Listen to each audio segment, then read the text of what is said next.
Welcome to Math Academy, learning how to deal with Shrog and Grady. Hey, it's everyday math equations in my brain. Welcome back to another edition of CMA Math Academy. That intro was brought to you by one of your fellow classmates, Zaid. If you would like to get your intro into one of our videos, just submit it to Mr. Grady or I, and you might end up in one of our YouTube videos. Alright, so today we're going to start out like we always do. What are we going to learn today? We're going to learn how to graph the line of a slope-intercept equation. Why is this important? It's going to help make sense of problems and create a visual representation of situations. You will be successful, and you will know that you have accomplished this when you can graph the line of an equation. Alright, so we are going to be on page M2 154, so if you're not already there, go ahead and make your way to that page. The instructions here are pretty simple. Okay? We have an equation which is y equals 3 over 2x minus 1, and we need to graph that line on the graph that's provided. So the first thing that I'm worried about is identifying the pieces of the equation that are important. So we've got this 3 over 2 and this negative 1. Okay? Each of those represents either the y-intercept or the slope. So right now I want you to turn to your partner. Partner 1 is going to say what 3 over 2 represents, and partner 2 is going to say what negative 1 represents. Okay, go.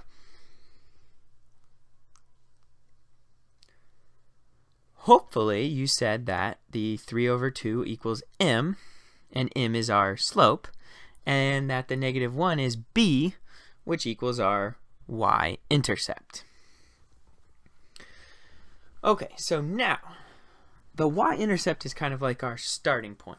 We know that the y-intercept means it's the point at which our line crosses the y-axis.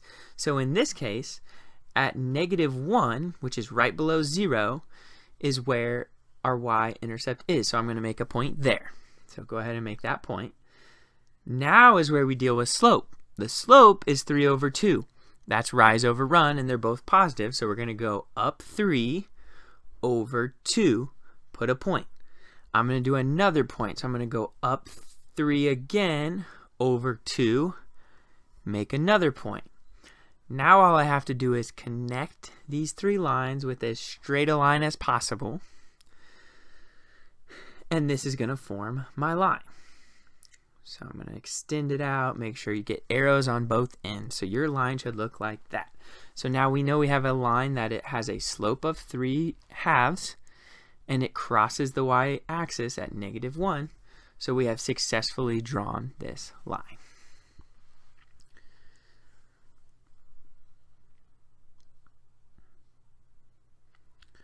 Okay, so now I'm going to turn to the next page, which is M2 155. And I'm going to skip to problem number 4, which is halfway down.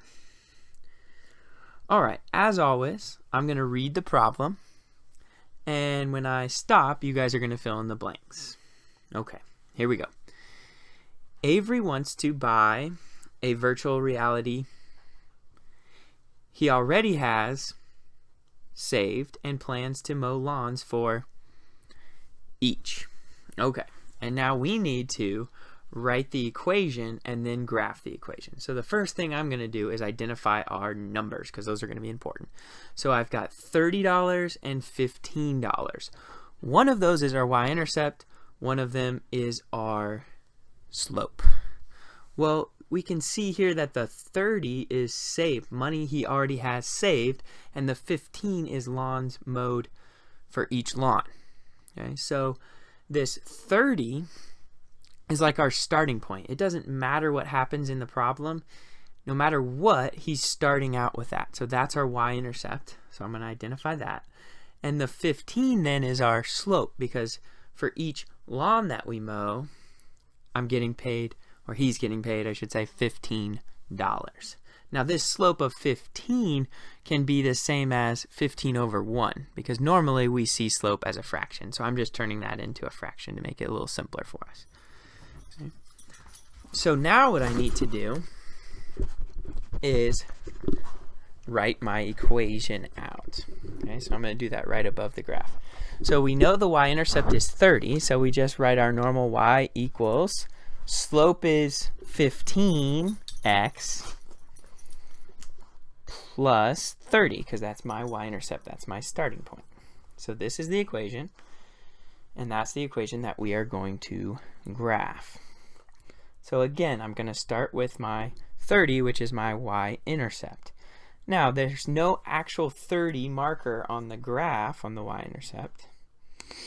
Oh, sorry, actually we're going to identify our x and y axis labels first. I forgot to do that. So the y is the money that we're making. Okay, so we're going to say total dollars. The x-axis is going to represent the number of times we mow, or the number of yards that we mow. So that's what our x label is going to be. Number of yards. Okay. So now we can go back to identifying the y-intercept and graphing the line. I kind of jumped the gun earlier. So 30 isn't on the graph, but we see 20 and we see 40. So we know these are intervals of 10, so 30 is going to fall right in between the 20 and the 40. So I'm going to put my dot there first. Make sure you guys have that dot there as well. Now our slope is 15. Here's where we have to be careful and look at the labels of the numbers. So the y intervals are 10. So if I go up to the 40, that's going up 10. And then I have to go 5, which is actually just going to be half of the next box. And then to go over 1 on the x-axis, I really need to go over 2 boxes, 2 spaces. So I'm going up 15 to about 45, and then I'm going over 2, but it's really just meaning 1 yard and putting a point. And then I'm going to do the same thing. So right now I'm at 145, so I need to go from 45 up to 60. And then from 60 over to 2 and put a point. And now I have 3 points that I can connect with the straight line and extend out. So I'm going to connect these points and extend that line. Your line should end up kind of in the top right corner, and we'll put an arrow there. I'm not going to put an arrow on the other end because in the context of this problem, I'm never going to go below $30. Okay. So now we have successfully graphed the line y equals 15x plus 30, and that represents this real life situation. Okay.